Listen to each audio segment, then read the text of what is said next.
கார்த்தியின் காலை வணக்கம். எல்லாம் நல்லா இருப்பீங்கிற நம்பிக்கையோட பட்டுக்கோட்டையிலிருந்து ஒரு லாங் ட்ரிப் நம்ம தொடங்கி ஃபஸ்ட்டு குற்றாலம் போயிருந்தோம். குற்றாலத்தில் மெயின் அருவி, ஐந்தருவியெல்லாம் பார்த்துட்டு தென்மலையில் இருக்கக்கூடிய இடங்களையும் சுற்றி பார்த்துட்டு அடுத்து நம்ம திருச்செந்தூருக்கு வந்திருந்தோம்.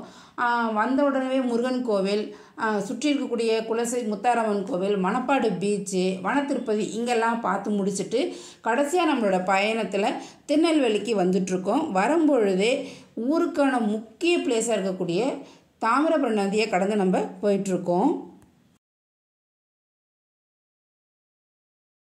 காலையில் 10:20க்கெலாம் திருநெல்வேலி ஜங்ஷன் வந்து இறங்கிட்டோம். இங்கேருந்து ஒரு 3 கிலோமீட்டர் தூரத்தில் இருக்கக்கூடிய நெல்லையப்பர் கோவில் போகிறதுக்காக ஆட்டோவில் நம்மளுடைய பயணம் தொடங்க ஆரம்பிச்சிருச்சு.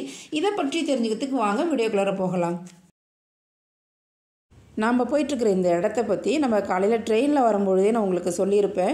இங்கே வந்து 2 பாலம் அமைஞ்சிருக்கும். மேம்பாலத்தில் பேருந்து செல்கிற மாதிரியும், கீழ்பாலத்தில் 2 சக்கர வாகனமும் 3 சக்கர வாகனமும் செல்கிற மாதிரி இருக்குன்னு சொன்னேன். நம்ம இப்போ அதன் வழியாக தான் கடந்து ஊரினுடைய முக்கிய பகுதியை நோக்கி போயிட்டுருக்கோம்.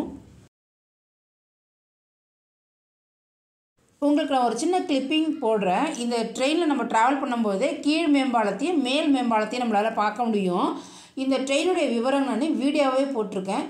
இதை மாதிரி தகவலை நீங்கள் தெரிஞ்சுக்கணும் அப்படின்னு சொன்னாக்கா என்னோடய சேனலில் நான் ட்ரெயின் வீலாகுன்னு சொல்லி பிளேலிஸ்ட் க்ரியேட் பண்ணியிருக்கேன், போய் பாருங்கள்.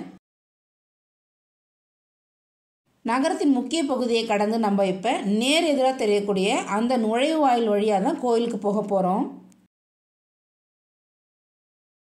நெல்லையப்பர் கோயிலுக்கு அடுத்து எல்லாருக்கும் ஞாபகத்துக்கு வரக்கூடியது அல்வா. இங்கே போகிற வழி எல்லாமே நிறைய கடைகள் இருக்கிறத பார்க்க முடிஞ்சுது. சிவபெருமான் நடனமாடிய 5 திருத்தலங்களில் இப்போ நம்ம போயிட்டுருக்கிற இந்த நெல்லையப்பர் கோவிலும் ஒன்று. ரயில் நிலையத்திலேருந்து கோவிலுக்கு நிறைய பஸ்ஸுகள் அடிக்கடி இருக்குது. நாம் ட்ராவல் பண்ணும்போதே நமக்கு முன்னாடி அரசு போக்குவரத்து கழகம் போகிறத நம்மளால் பார்க்க முடியும். கோயிலுடைய பெரிய கோபுரத்துக்கு முன்னாடி இருக்கக்கூடிய நுழைவாயில் வழியாக நாம் இப்போ கடந்து போயிட்டுருக்கோம்.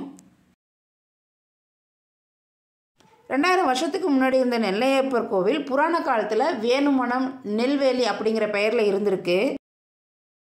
கோயில் உள்ள போகும் பொழுதே நம்ம இப்போ போயிட்டுருக்கிற இந்த இடத்தினுடைய மேற்கூரை மரத்தால் செய்யப்பட்டிருக்கும். இதில் இருக்கக்கூடிய பொம்மைகள் எல்லாமே மரத்தால் செய்யப்பட்டு நேர்த்தியாக அழகாக வடிவமைச்சிருக்கிறது சூப்பராக இருந்தது. இதுக்கப்புறம் நம்ம மொபைல் யூஸ் பண்ணக்கூடாதுன்றதுனால இறைவனை பார்த்துட்டு சுற்றி இருக்கக்கூடிய இடங்கள்லாம் என்னென்னலாம் சிறப்புகள் இருக்குது அப்படிங்கிறத நம்ம பார்க்கலாம். கோயில் பிரகாரத்தில் நிறைய சிற்பங்களையும் யாழிகளையும் பார்க்க முடியுது.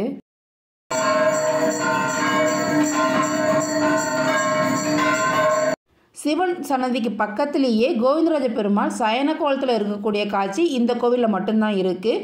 நம்ம வணங்கிட்டு 2வது பிரகாரத்தில் இப்போ பார்த்துட்ருக்கிறது 7 சுரங்களை கொண்ட தூண்கள். அடுத்து நம்ம யானை மண்டபம் பார்ப்போம். இந்த இடத்துல இருக்கக்கூடிய மரம் வந்து கோவிலுடைய தலவிருட்சமான மூங்கில் மரம்.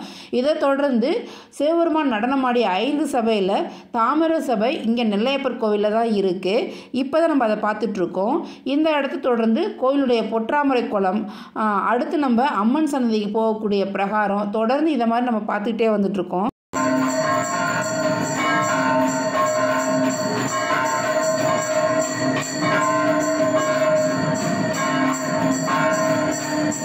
புராண காலத்தில் இறைவனுக்கு வேணுநாதர், வேதநாதர், நெல்வேலிநாதர் அப்படிலாம் பேர் இருந்திருக்கு.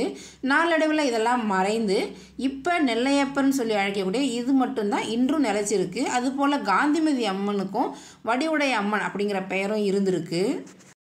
இந்த இறைவன் இறைவி 2 பேருக்குமே தனி சன்னதி, தனி கோபுரம், தனி தெப்பக்குளமாக அமைஞ்சிருக்கக்கூடிய இந்த கோயிலுடைய பெருமையை உங்களோட ஷேர் பண்ணதில் எனக்கு ரொம்பவே சந்தோஷம்.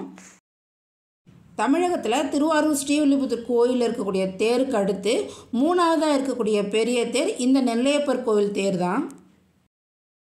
திருநெல்வேலிக்கு அடுத்து முக்கியமான இருக்கக்கூடிய பகுதிக்கு அல்வா கடைக்கு நம்ம வந்தாச்சு. கோவிலுக்கு எதிர்புறத்திலேயே இந்த கடை அமைஞ்சிருக்கு. நம்ம கோவில் எங்கே இருக்குன்னு கேட்டோம்னா அல்வா கடையை சொல்லுவாங்க. அல்வா கடை எங்கே இருக்குது அப்படின்னு சொன்னாக்கா இந்த கோவிலை சொல்லுவாங்க. அந்த அளவுக்கு ரெண்டுமே ஒன்றுக்குள்ளே ஒன்று எதிர்புறத்தில் அமைஞ்சிருக்கிறது இங்கே சிறப்பு. திருநெல்வேலிக்கு இன்னொரு பெருமை சேர்க்கும் விதமாக இருக்கக்கூடிய புதிய பேருந்து நிலையம் வழியாக போகும்பொழுது அந்த கட்டட அமைப்பெல்லாம் பார்க்கவே ரொம்ப அழகாக இருந்தது.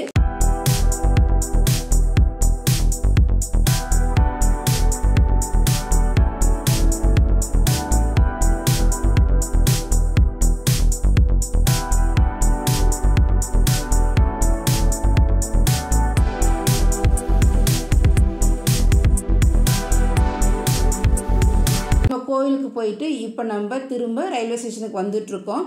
மதியம் 2:20க்கு வரக்கூடிய திருச்சிராப்பள்ளி இன்டர்சிட்டி எக்ஸ்பிரஸ் ட்ரெயினில் தான் நம்ம திருச்சி வரைக்கும் ட்ராவல் பண்ண போகிறோம். அதுக்கடுத்து அங்கிருந்து நம்ம தஞ்சாவூருக்கு ட்ரெயினில் போகிறோமா பஸ்ஸில் போகிறோமா அப்படிங்கிற விவரத்தை நான் வீடியோவாக அப்லோட் பண்ணியிருக்கேன்.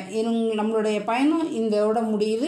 இது மாதிரி தகவலாம் நீங்கள் தெரிஞ்சுக்கணும் அப்படின்னு சொன்னாக்கா என்னோட சேனலை மறக்காமல் சப்ஸ்கிரைப் பண்ணிட்டு பக்கத்தில் இருக்கிற பெல் பட்டனை ஆளில் வச்சுக்கிங்க. அப்போ தான் அடுத்தது போடக்கூடிய வீடியோ உங்களுக்கு நோட்டிஃபிகேஷனாக வந்து சேரும். நம் சொந்தம் தொடர மீண்டும் ஒரு புது வீடியோ சந்திப்பது உங்கள் நாடி கார்த்தி. தேங்க்யூ ஃபார் வாட்சிங். நன்றி, வணக்கம்.